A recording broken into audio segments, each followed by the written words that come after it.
Hi అండి, welcome back to my channel Latha Gopi vlogs. అందరూ ఎలా ఉన్నారండి? మేమైతే చాలా బాగున్నాము. ఈరోజు వచ్చేసి నేను చిల్లీ చికెన్ అయితే చేస్తున్నాను. ముందుగా చికెన్ చిన్న చిన్న పీసులుగా కట్ చేసుకొని తీసుకోవాలి.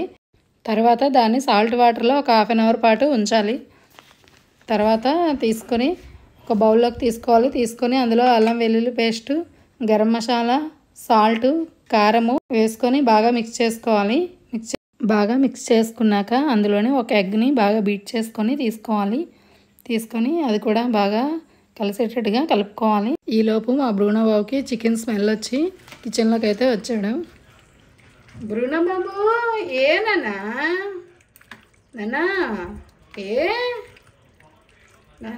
చిల్లీ చికెన్ తింటావా నాన్నా? చిల్లీ చికెన్ ఇలా బాగా మిక్స్ చేసుకున్నాక 2 టేబుల్ స్పూన్స్ కార్న్ఫ్లోర్, అలాగే 2 టేబుల్ స్పూన్స్ బియ్యపిండి వేసుకొని బాగా మిక్స్ అయ్యేటట్టుగా కలుపుకోవాలి.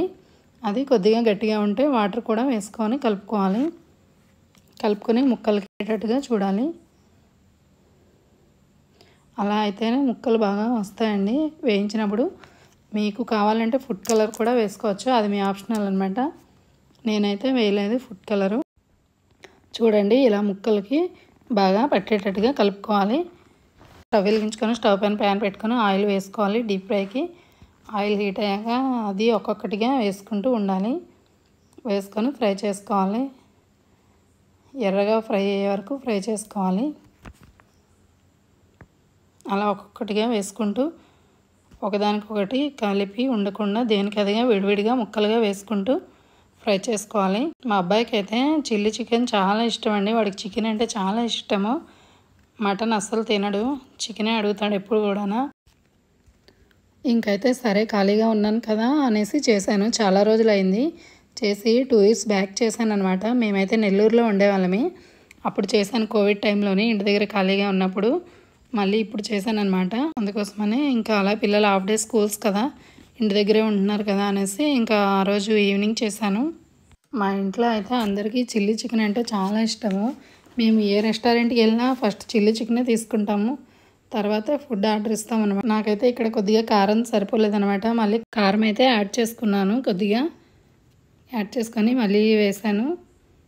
అలా ఒక్కొక్కటిగా నెమ్మదిగా వేసుకుంటూ అలాగే డీప్ ఫ్రై చేసుకోవాలి.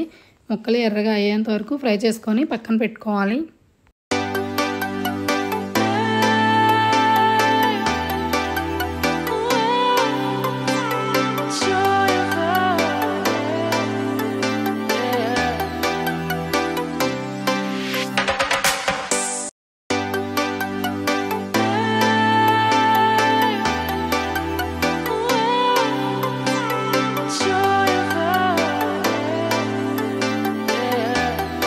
ఇలా ఎర్రగా ఫ్రై అయ్యాక ప్లేట్లోకి అయితే తీసుకొని పక్కన పెట్టుకోవాలి.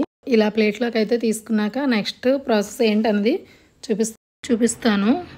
స్టవ్ వెలిగించి ప్యాన్ పెట్టుకోవాలి. ప్యాన్ హీట్ అయ్యాక 2 టేబుల్ స్పూన్స్ ఆయిల్ వేసుకోవాలి. ఆయిల్ హీట్ అయ్యాక చిన్నగా తరిగి పెట్టుకున్న వెల్లుల్లి, అలాగే నిలువుగా కట్ చేసి పెట్టుకున్న పచ్చిమిర్చి కూడా వేసుకోవాలి. వేసుకొని చిన్నగా తరిగి పెట్టుకున్న ఆనియన్స్ ముక్కలు కూడా వేసుకోవాలి.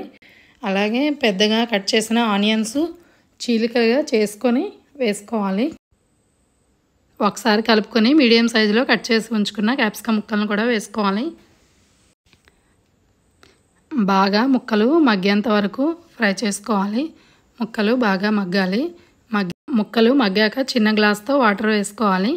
వేసుకొని బాగా బాయిల్ అయ్యేంత వరకు బాయిల్ చేసుకోవాలి. బాయిల్ అయ్యాక అందులోని కొద్దిగా అల్లం వెల్లుల్లి పేస్ట్ వేసుకోవాలి. వేసుకొని అంతా బాగా మిక్స్ చేసుకోవాలి. మిక్స్ చేసుకున్నాక అందులోని హాఫ్ స్పూన్ కారము, అలాగే హాఫ్ స్పూన్ కారము, అలాగే హాఫ్ స్పూన్ ఏమో సాల్టు, అలాగే కొద్దిగా garam masala, half spoon pepper powder, అలాగే 1 స్పూన్ గ్రీన్ చిల్లీ పేస్ట్, అలాగే 1 స్పూన్ సోయా సాస్ వేసుకోవాలి. వేసుకొని అంతా కలిసేటట్టుగా మిక్స్ చేసుకోవాలి. అంతా బాగా మిక్స్ అయ్యాక అందులోని 1 స్పూన్ వెనిగర్ కూడా వేసుకోవాలి. వెనిగర్ వేసుకొని మొత్తం మిక్స్ అయ్యేటట్టుగా కలుపుకోవాలి. కలుపుకున్నాక సాసెస్ అన్నీ వాటర్ అంతా ఇంకిపోయి సాసెస్ అన్నీ చిక్కబడేంత వరకు ఫ్రై చేసుకోవాలి. తర్వాత అందులోని మనం ఫ్రై చేసి పెట్టుకున్న ముక్కలు అయితే వేసుకోవాలి. వేసుకొని సాసెస్ అన్ని చికెన్ ముక్కలకి పట్టేంత వరకు బాగా కలుపుకొని బాగా అంతా సాసెస్ అన్ని చికెన్ ముక్కలు పీల్చుకొని ముక్క మెత్తబడేంత వరకు అలా మగ్గించుకోవాలి. అలా మగ్గించుకున్నాక వాటర్ అంతా ఇంకిపోయి ఆయిల్ పైకి తేలుతుంది. అప్పుడు స్టవ్ ఆఫ్ చేసుకోవాలి. స్టవ్ ఆఫ్ చేసుకొని సర్వింగ్ బౌల్లోకి సర్వ్ చేసుకోవాలి. అంతేనండి, చిల్లీ చికెన్ అయితే రెడీ. వీడియో కనుక మీకు నచ్చినట్లయితే please like, share, subscribe my channel Latha Gopi vlogs.